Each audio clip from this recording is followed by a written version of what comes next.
güzel güne bak gelip çıktın meclisine. Tebrikim var sana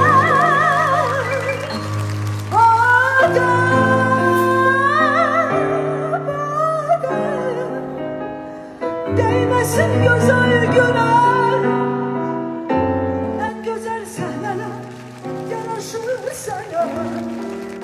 Bizim o güne bana